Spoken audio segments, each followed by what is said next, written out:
So, what are you going to tell us today? So I'm going to talk to you about growing and monetizing an email list, like you said so well before.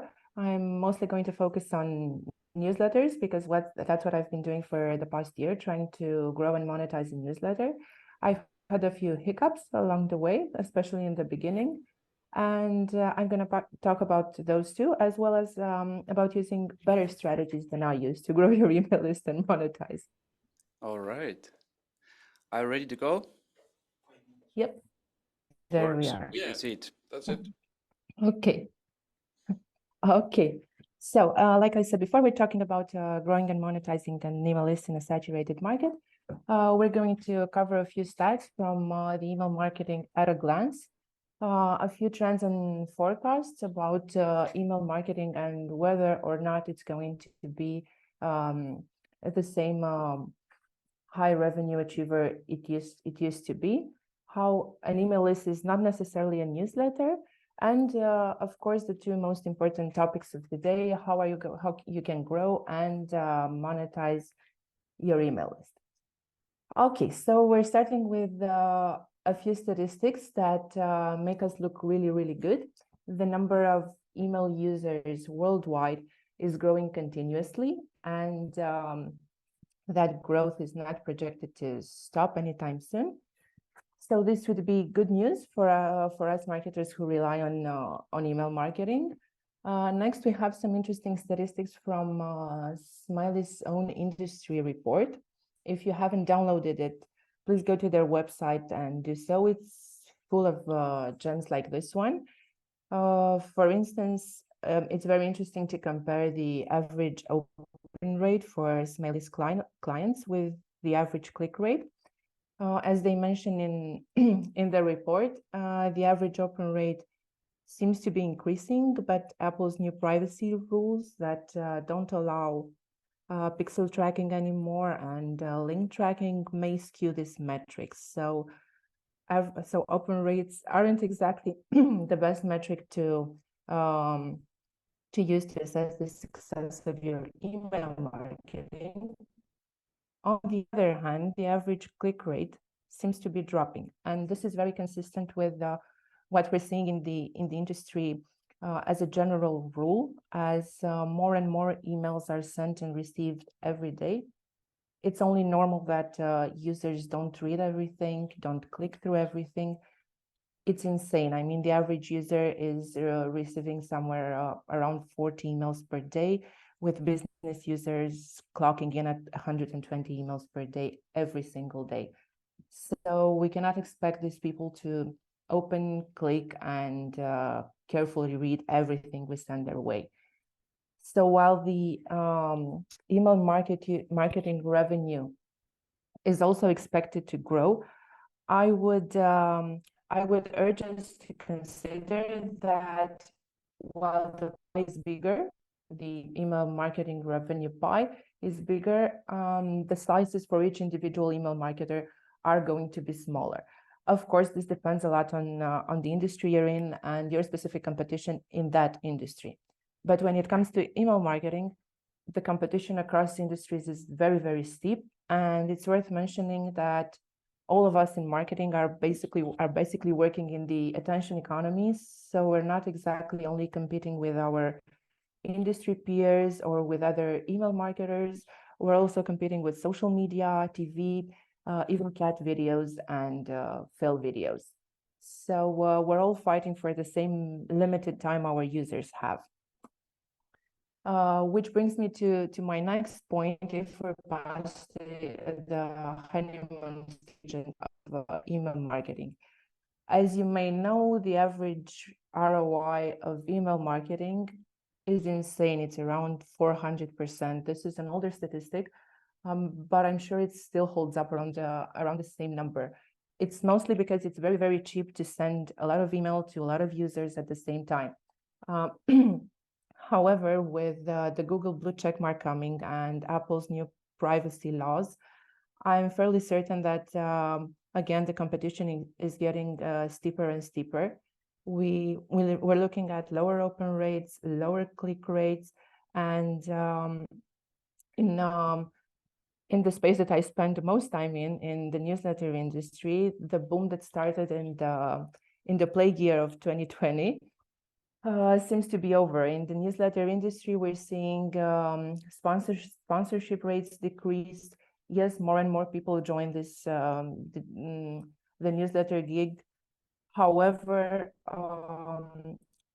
very few of them are able to scale their newsletter as fast as they used. On the other hand, because I'm not here to bring gloom and doom in this morning, it's worth mentioning that whether the boom is over or not, it doesn't mean that the industry itself is in trouble. On the contrary, I see the newsletter industry as a maturing industry where there is more room for seasoned marketers, for good marketers, for newsletter operators who can and are willing to think outside the box, to think laterally, and to experiment with new things. We can't send the same promos and the same AI written newsletters over and over again and expect to grow our email list and monetize it. Before I start talking about growing your email list, I'd like to make one thing clear. An email list is not necessarily a newsletter. I know that, again, since 2020, there may be some confusion here because people think that you need to have a regular newsletter that you send monthly, weekly, or even daily to have a successful email list. That's absolutely not true. Email lists have been around before the digital newsletter, and they used to have a purely, I mean, they still do, they have a purely commercial purpose. You collect email addresses, so you can target the users with promotional content and, have them pad your bottom line. However, even if you don't have to send a regular newsletter to build an email list, a profitable email list, you have to take into account that today's subscriber is a bit more sophisticated. If you keep pounding them with promos and buy my stuff every day, they're going to unsubscribe really, really fast. So you do need to offer them something other than your product. You're going to offer them something that's of value to them, not to you. This can be content. It can be content that you create yourself or that you curate. They can be promotional codes. It can be early access to your events, to your new lines of products, and so on and so forth. However, you need to treat your email subscribers as the VIPs of your business. This is a key point that I think is going to help everyone, irrespective of industry, monetize and continuously grow their email list. Now, speaking of growing an email list, my own story here has started very poorly. I have been running a digital marketing agency for about 8 years. This allowed me to get some clout in the online space. It's nothing much. I'm not the next Kim Kardashian, but I did manage to amass around 200,000 followers across social media networks. In November last year, I decided to start a newsletter because I wanted to write about topics that matter to me in my own voice and not under a brand name. I did this, I wanted to write about marketing strategy. I wanted to write about sustainable marketing strategy as opposed to bro marketing and sleazy marketing. When I did that, I assumed that the cloud I had already amassed would be transferable, that I'd just publish a link to my newsletters and would get my first few thousand subscribers. Easy peasy, right? Well, things weren't at all like that. People were accustomed to hearing about content marketing from me, about SEO, about how to write a good landing page, even social media. When I transitioned to in-depth marketing analysis, all I heard were crickets. So for the first 6 months of my newsletter, I managed to get 380 or so subscribers. For me, this registered as a failure until I learn how to reframe things and how to set my own expectations. In the next 6 months, my growth rate has doubled. And in the meantime, I learned that if you're in an industry that's not appealing to masses, if you don't write about quick growth hacks, if you teach people that they need to put in the work to lay a sustainable foundation to the business, you're not going to attract people very easily. On the other hand, even if my topic is not a crowd pleaser, I learned that the subscribers I do have are incredibly smart. They're people who stick around for longer. They don't just subscribe to get a quick freebie. They subscribe because they share my views on marketing, and they're interested in building sustainable marketing and in future-proofing their business. So my top 3 tactics to grow my email list thus far, ranked by their success rate, have been number 1, teasing the topic of the next newsletter issue on social media the day before it goes live. So this has worked again very well. I mostly do this on LinkedIn. It's the platform I'm mostly active on, and it has helped me gather subscribers that are very much aligned to the topics that I write about. Weekly, avoiding to offer them quick exits and quick hacks and hook templates, for instance. Help me get the kind of subscriber I want to have and I want to stick around for years. My next successful tactic has been social proof, and social proof is massive, especially in a saturated space like newsletters are. So this is one of the hills I am willing to die on. Social proof is one of the biggest growth levers you can pull in any business for every marketing tactic. For me, explain why my newsletter is worth reading and doing it with my subscribers' words has been incredibly successful. I especially like to use testimonials like the one in this slide here, where people explicitly say that I'm writing insights worth paying for.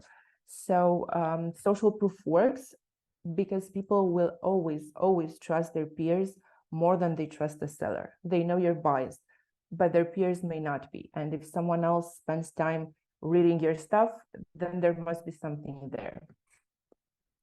And lastly, I've been doing a lot of collaboration and cross promos. I'm on the ConvertKit Creator Network. I'm on websites like Letter Growth, where you can find partners with newsletters on similar topics. And of course, I meet a lot of other newsletter operators on social media, and we can cross promo each other. The reason why this tactic works is because these are not sponsored ads. These are barters of sorts. So whenever someone recommends you, that recommendation comes with an implied quality guarantee. For instance, I never recommend someone whose newsletter I have never read, because I trust, because I value my subscribers' trust, and I try to find partners that feel the same way. So we never break this circle of trust, if you will, that we have with our subscribers. Other tactics that have worked well, either for me or for other newsletter operators. Lead magnets. I'm going to be very open. Mine completely sucks. It's a very long PDF with a lot of tools to grow or start your business. The information itself is not bad, but it's far too long. If you're thinking about creating a lead magnet, don't do what I did. Create something shorter, something that offers your subscribers a quick win, something they can implement right away, not something that they have to study for days. So keep it short. Something that works really well are quizzes. You can create a very quick quiz when people visit your website and try to diagnose a problem they have, or try to categorize their business in a way or another. So quizzes work. because they're fun and because people want to fill them in, but also because they allow you to segment your audience from the moment they subscribe. If you create a smart quiz, you're going to know what your subscribers' biggest point is the moment they have subscribed. Lastly, free webinars. I know most people will tell you that they're dead. They say the same about email marketing, about SEO, about social media. The truth is very, very few tactics are really dead. They're just used poorly. So if you can create good, compelling free webinars, they can be an incredible lead magnet. Something else to keep in mind to grow your email list. Don't forget to include CTAs in almost all your social media posts. I used to think that it's enough to mention it once or twice per month and people are going to remember. They are not. They are bombarded by sign up pop-ups every day, everywhere, plus a ton of other ads and promos. While for most newsletter operators, organic growth has been the biggest flex until now. Since the space is getting more and more crowded, paid ads are going to be a close second to organic social media and other organic tactics. You can use social media ads, display ads, the networks of Sparkloop, Beehive, even newsletter sponsorships. I want to take a quick moment and mention newsletter sponsorships because they can be a bit of a hit and miss if you decide to sponsor another newsletter so you can promote your own. You have very little control of when and where your promo is being placed. So you may end up paying more per subscriber than you would with regular ads. But on the other hand, that promo that pops up in another newsletter comes with an implied trust transfer from the newsletter operator that recommends you, even though it's labeled as an ad. So even if you're paying more per subscriber, they will be better subscribers if they come via other newsletters. One thing that people usually forget is to add a sign-up CTA to your regular email signature, especially if you're someone who sends a lot of emails to clients, partners, and so on and so forth. Earned media if you're a guest on podcasts, if you talk at conferences like this one, if you publish articles on third-party websites, there's always a good opportunity to talk about your newsletter or promote your lead magnet if you have a good one, or simply explain why there's a benefit in subscribing to your list. And lastly, it's my least favorite newsletter promotion tactic, giveaways and contests. I'm not going to deny that they work. They work very, very well if what you're interested in are numbers. On the other hand, you will be attracting minnows mostly and people who are there to get a freebie, maybe earn a quick consultation with you or a prize that's actually valuable. I've seen newsletters that give away iPhone 15s. So of course, that's going to attract a lot of people. But if you also want to monetize your list, not just brag about its size, then it's a good idea to use them sparingly, if at all. And speaking of email list growth and giveaways and iPhone 15s, I urge you not to think of as email list growth as a goal in itself. This has been the biggest and most important reframe I've had for my own newsletter business.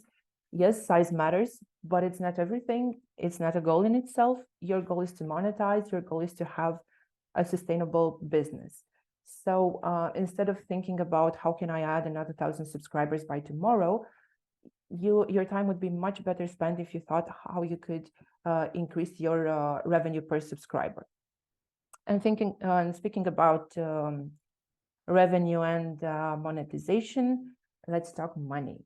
So I'm going to start with my own approach again, because I believe in value ladders. We'll get to that in a second. I chose to monetize my list very early on with one of the world's cheapest digital products. It's a pre-written launch email sequence. It's priced right below $15. So I usually treated it like a paid lead magnet of sorts. I understand that it can be an impulse purchase. This is exactly what I wanted it to feel like. And I wanted people to buy it on a whim because they didn't know me and they didn't know if they could trust me yet. I made sure that that email sequence over delivers and that there's much more value in there than the $50 would suggest. This has worked very, very well for me because the next product that I launched was a one-on-one consult with me that's almost 30 times as expensive as that tiny product. But 80% of the people who bought the consulting session, the strategy session with me, had first bought the email sequence. So value ladders work. I'm going to talk a little bit more about them. A value ladder is pretty much something that you create so that your audience can climb. You've seen this concept in SaaS, for instance, where you start on a free tier or a freemium tier, or you start with a free trial, and then you work your way up until the highest plan. In newsletters and in general, in everything that involves email marketing, especially in crowded industries, you're going to start with free content, a free test, a free assessment, and so on and so forth, just to get people on your list or to get people to pay attention to you. Next, you're going to build entry-level products, ideally over-deliver on those, make people say that it was so worth their money that they would have paid thrice the price, make people say that you're insane for offering it at such a low price. And then as you work your way up the ladder, you can build more and more complex products, more high-priced products, and so on. In a value ladder, you don't necessarily have to check every step. You don't have to have medium price, averagely priced products. You don't have to have a high ticket offer. What you do have to have is free content or something that attracts people to your list. Which brings us to the best ways to monetize an email list ranked by audience size. If you're in a hurry to monetize, which I suggest you should be, because again, the space is getting more and more crowded, and there's no reason to wait. Services are the fastest way to start monetizing your email list. They can work as soon as you have 50 subscribers. All you need is a landing page detailing your services and, of course, your skill set and your previous expertise. Services are also a good way to understand what your audience may want, what they may need, and what type of products you can build to sell later on. The same goes for one-on-one consulting. Working one-on-one with people helps you understand their problems at a deeper level. I've seen that my one-on-one strategy sessions with my clients have always been incredibly revealing for me. I identified problems that a lot of them share that I wouldn't have thought of on my own. And working one-on-one with a few of your clients is the perfect way to get started into cohort-based programs, master classes, live courses, and so on. You will need a bigger audience to sell this at scale and to make sure that you don't build a master class that only one person or two people attend. But it's a good next step in creating a new revenue stream for your newsletter. And again, it's a good opener for pre-recorded courses that you can create once and sell for years to come. In fact, you can turn one of your master classes in a pre-recorded course and so on and so forth, because content repurposing is amazing and you should always try it, especially if you feel a bit overwhelmed by all the content you have to create to keep the engine running.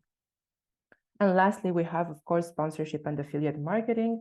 They may not sound alike because they're very different tactics and very different monetization tactics.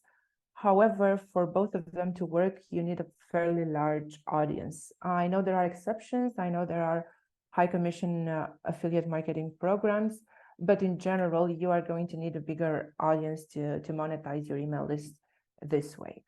And if all else fails, there's always the market to sell your email list altogether and go to the Caribbean and forget all about email marketing. But we're not there yet. And it's one of the questions I get asked very, very often is how soon should you start monetizing an email list? I know that common wisdom says that you should build the audience, then build a product. And there is some truth in that, because having an audience is going to inform what products you can build and what products you should build. But on the other hand, if you start monetizing early on, you can build upon a tiny product and do so along with your existing audience. It gives you more time to iterate, and yes, it gives you more revenue, which keeps you in the game. It keeps you going, and it shows you that all of this is worthwhile. This is nearly all for me today. Let's do a quick wrap up of what we've discussed so far. Yes, email marketing still has an amazing ROI, but new changes in technology and the industry itself getting more and more crowded may signal that the honeymoon is over. So we're going to have to get a bit more creative with our email strategy. Social media is by far the best way to grow an email list, but paid options are a close second, especially as we all know social media algorithms are very, very unreliable. So paid options are becoming a preferred way for email marketers to grow their email list. Please remember not to make the size of your email list a goal in itself. Think more about increasing your revenue per subscriber, and consider list size as simply one of the channels you have at your disposal, one of the growth levers you can pull. Monetize as early as possible, especially if you're not exactly a newsletter operator and you're just doing email marketing for a regular company in SaaS, technology, or any other industry. You can use a value ladder to future-proof your email list and make sure you can sell to the same client more than once, because selling to an existing client is roughly 4 times cheaper than acquiring a new one. And lastly, services and consulting are the fastest way to monetize your email list. Okay, that was it from me.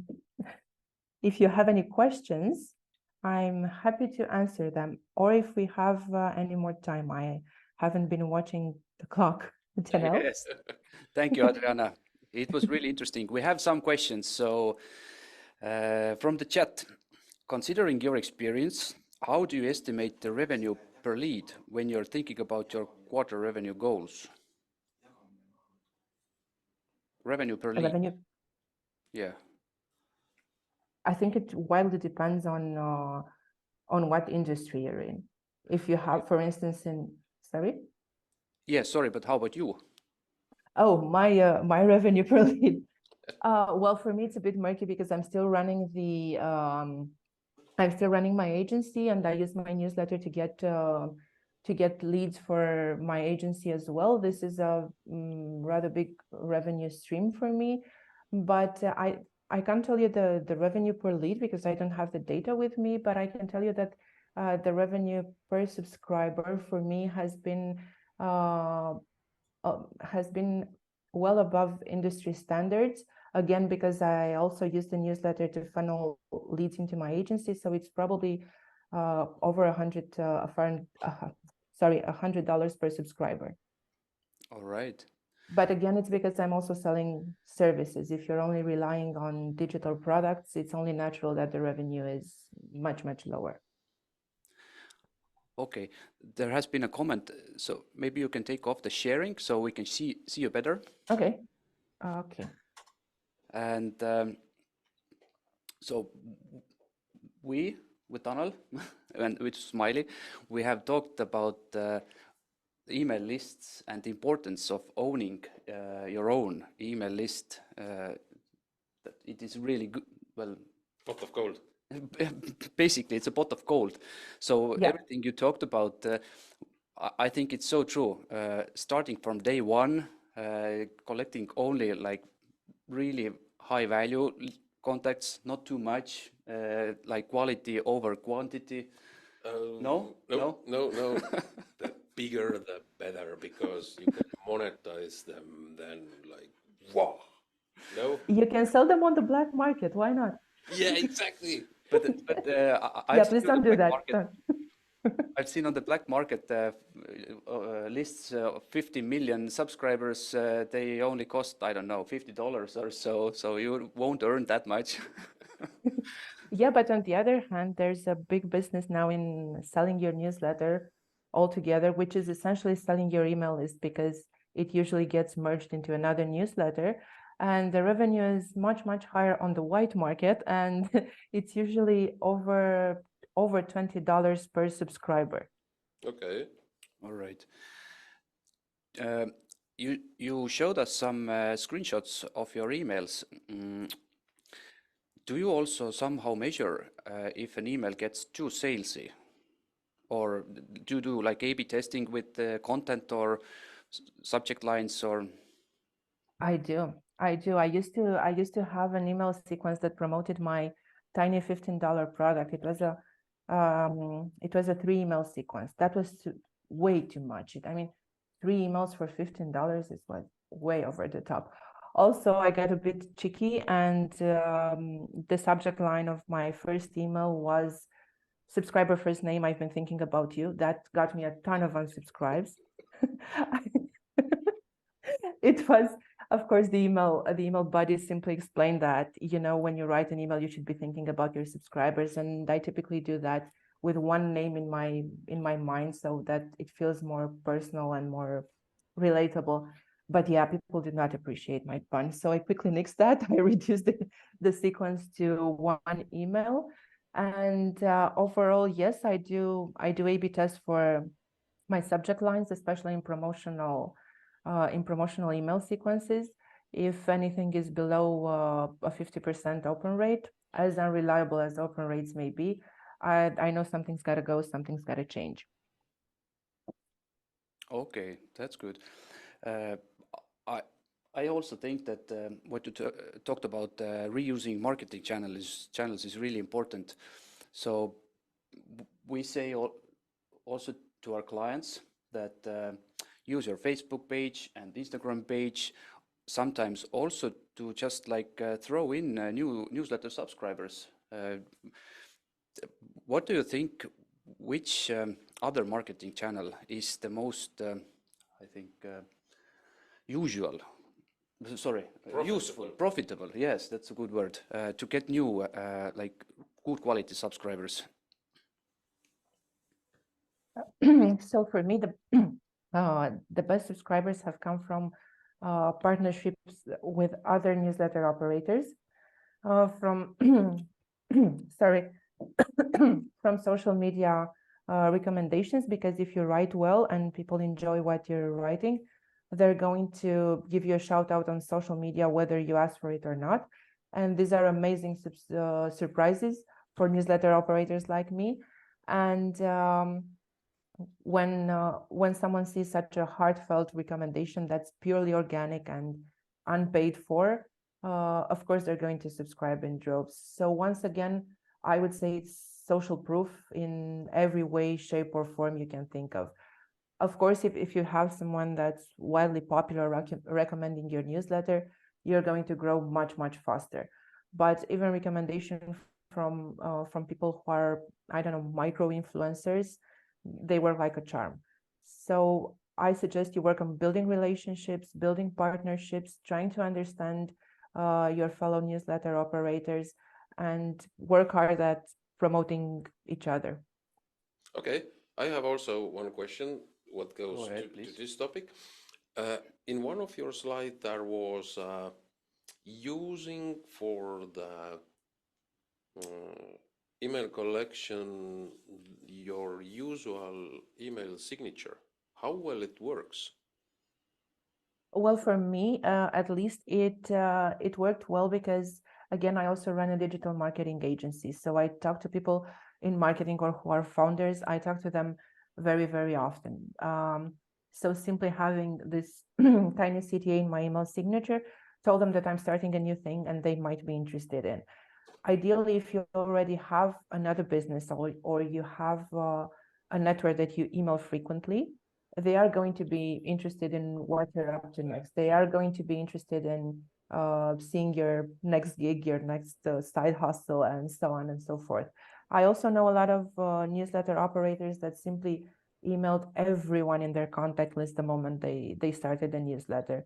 It wasn't a pushy or a salesy email. It was just something that had live update from John in the subject line. Hey, I launched a new newsletter. This is the topic. If you're interested in it, subscribe here.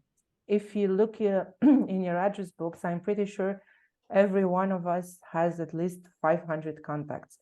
Of course, there's your mother in there, they're your friends, they're your drinking buddies. Maybe not all of them are your ICP, you know? But a lot of them will be. And whether or not they are your ideal customer profile, they can also help promote your newsletter to their own peers. Okay. Okay, thank you. We have another question from the audience. Do you have an example of a good quiz that works as a lead magnet? Actually, I also wanted to ask you about how to figure out good lead magnets. I'm sorry. So first of all, they have to be easy and they have to give you a quick win. Once again, mine is not that. So if you're subscribed to my list or if you plan to subscribe to my list, don't use it as an example. Read it, it's interesting, but don't create your own lead magnet after it. I have a friend, his name is Brad Long. He uses quizzes for his email list, and he does it brilliantly. His audience is made up of solopreneurs, so his quiz is super quick, like 10 questions at most. And at the end of the quiz, you're going to get a profile of your business. Should you be a course creator? Should you be a service provider? What stage your business is in, and so on and so forth, and a few little recommendations to help you improve your business on the spot. And this helps him a lot because the moment people fill in those quizzes, he also knows what they struggle with the most. The profile he creates for them, I can't remember the names exactly, but he's come up with these quirky names that kind of sound like the Myers-Briggs quiz, you know, for personality types. So this is a very good example. It kind of gives you the personality type of your business. It's fun, it's engaging. You get a few quick recommendations in a minute in your inbox. And on the other side of the screen, the newsletter operator already knows a lot about you. Okay, but all those ordinary lead magnets that download my 2,500 pages. How to do lead magnets, PDF. Book how to do lead magnets. Yeah, I think they're pretty much out. I know people who offer their book, an actual book that's been published and sold as a lead magnet, and that's a good idea if you already have an established authority and people actually want to read it. Mm-hmm. But mostly if you've written your first ebook and no one ever spent a dime on it, maybe an entire book is not a good idea. So it has to be quick, actionable, 10 pages at most, give people a quick win. This is the first and only time I'm going to advocate for a quick win because I'm usually all about sustainable strategy and building a solid foundation before you jump into the growth hacks. But a lead magnet, they don't know you yet. They're not going to want to spend hours with your first piece of content, you know? Make it quick, make it actionable, and delight them. I know, Okay. super easy. But Super easy. okay, this 2,500 was like overkill, but Really? but is it actually okay? I will do like 5-page quick tutorial. I don't know how to make this or that. Are those downloadable things actually working, or as you said, the quiz or something more is working better? Something more would definitely work better. And the quick strategy, quick template, quick win lead magnet only works if there is a very, very good match with your audience, if this is precisely what they need. Most people download these things and never use them again. So this is why, if you have the time, a webinar is a much better idea. A quiz is a much better idea. Or in your situation at Smiley, for instance, you have these amazing industry reports like the one I quoted. Okay, this is going to be a long PDF, but it's worth it, because everyone who's in your audience or who's an ideal fit for your product wants to know stuff about email. You have the audience match already figured out. You know that all your leads have to care about email marketing and industry statistics and so on and so forth. So this is a good exception of when a long lead magnet works. All right. If I'm an email marketer and found like really good inspiration from your presentation today, but it seems so overwhelming at first, what is your suggestion? You know this Pareto principle, 80 to 20, 80% of results with 20% of effort. What is your suggestion? Where should I start? What is Well, like it depends. first thing I should do, or maybe one, two things? What should I do at first? What do you want to do? Do you want to grow or do you want to monetize your email list? Everything is about money. Well, I would spend most of my time creating good content for my email list, because this is something you can reuse, repurpose in almost indefinitely. And of course, it's an uphill battle in the beginning. And yes, it can be overwhelming because the standards are getting higher and higher, but it's pretty much the best use of your time you can have. And a close second would be creating an underpriced and over-delivering product that that makes you trustworthy in your audience's mind, that makes them eager to see what else you're launching, and that makes them eager to throw their wallets at you the moment you're launching something else. Okay, and this works also for example, business and in business to business and business to customer. If I'm a house builder or a hairdresser. I think it does, based on my experience with clients across pretty much any industry. If you can go a bit over the top and give a little something extra to your customers at your first interaction, they're gonna be yours forever. Ideally, of course. For instance, in Greece, every time you finish a meal at the restaurant, you get a tiny dessert on the house. It's nothing fancy. It's maybe a tiny cookie or the world's tiniest ice cream. And you know, as a customer, you know that you're paying for it. It's included in the other products. But still, it's a very, very nice gesture. And it delights you at the end of the meal. It makes you feel like you're a guest in their home and they're giving you everything they have. So you have a pleasant experience. This is the kind of approach I'm talking about. You promise the meal, you have to deliver the meal, because that's basic common sense in business. But if you can offer a tiny ice cream at the end of the meal, you're going to be far more memorable. I agree with you totally. Okay. One last remark about the last answer you just gave us. No one is going to talk about AI today, but are you using also ChatGPT or some other tools to help you improve your content, or how do you feel about those tools? Does it make your life harder Better. that others are using it probably to make their I content? don't. Sorry? Yeah. I don't use AI for my content, but I may be an outlier here because I've been in content marketing and copywriting for, I don't know, nearly 15 years. So this newsletter is my own pleasure, my own passion. I want to write it. I don't want to outsource it to AI or to anyone else, you know. I'm being selfish. So no, I want to write it because I love to do that.